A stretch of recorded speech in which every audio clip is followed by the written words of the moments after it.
And you know, I think it's an interesting comparison. A major sporting event in a large arena, New York City. But here's a question. Who will be the winners and losers? And for that matter, who are the referees? Well, to talk deeper about this, I want to go now to radio host Alex Jones in Austin, Texas. Hey there, Alex. Let's kick off this discussion a little more broadly. Just want to get your take on the United Nations General Assembly meeting. This is the 66th year of this meeting. What do you see as the reason for all these annual meetings? Well, at the end of World War II, the main driver was the robber baron banking families in the United States and England, and they got the vanquished European nations to sign on and Russia to sign on to a certain extent, the Soviet Union.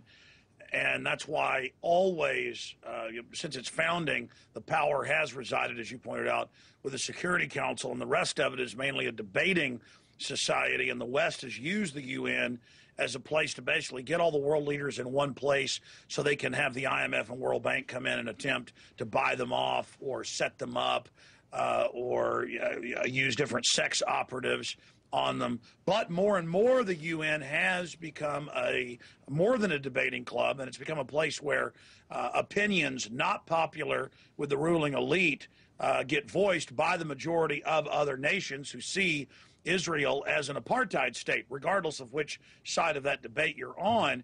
And so now more and more the UN is being shown to be ceremonial and to be basically nothing but a arena for these fake debates. So that's why the West, mainly the U.S. and Israel and England, are now moving to try to even reduce the power of the UN more, because more and more it's not going along with their different directives. So that's basically my view on the United Nations. It was set up to help establish a private corporate global government through the big banks that are going into the other nations and trying to take them over via subterfuge and economic hitman operations.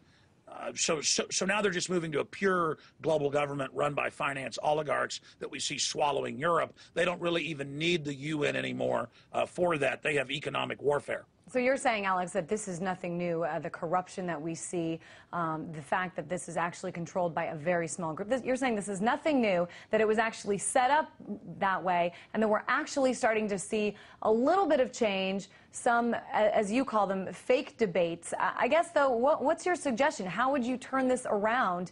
I mean, would you dismantle and build a new United Nations? Would you maybe move it out of New York City, which has got to be, by the way, some of the most expensive real estate in the world? I mean, what's the answer here?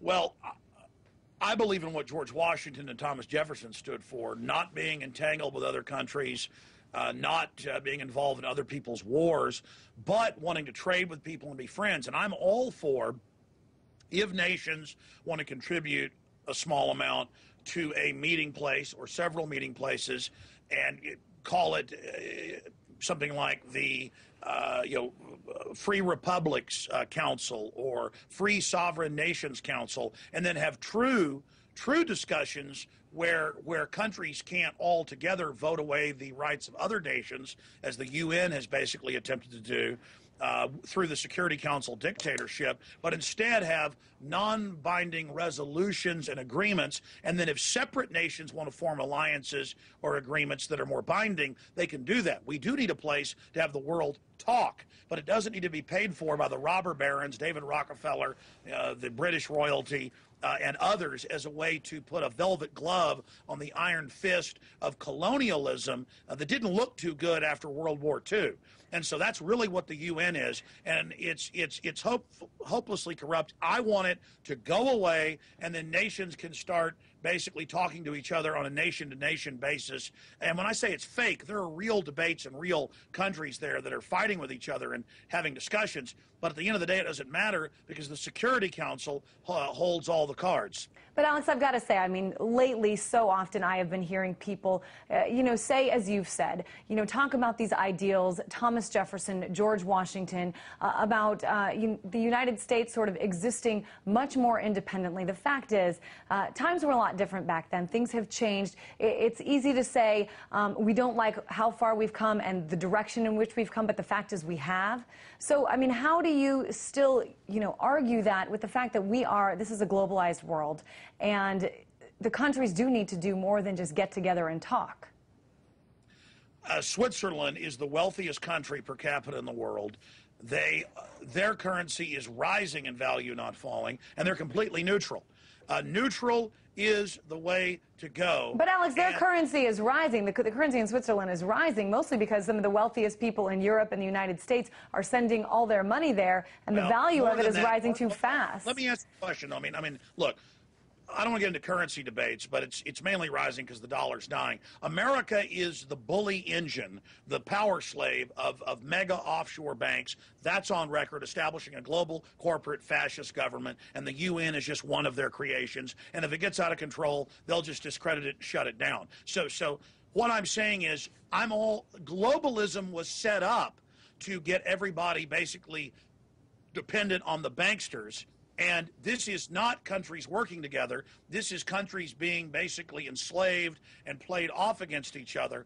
And America is not an empire. It is a republic. And so I would like to get back to our Bill of Rights and Constitution.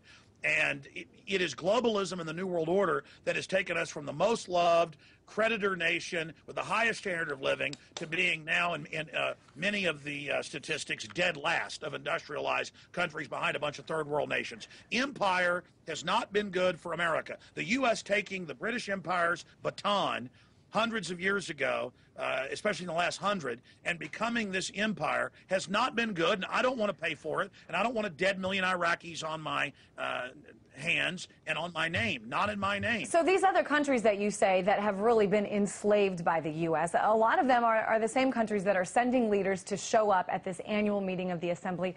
Why do you think it is that they're not speaking up and speaking out and demanding more power? The U.S.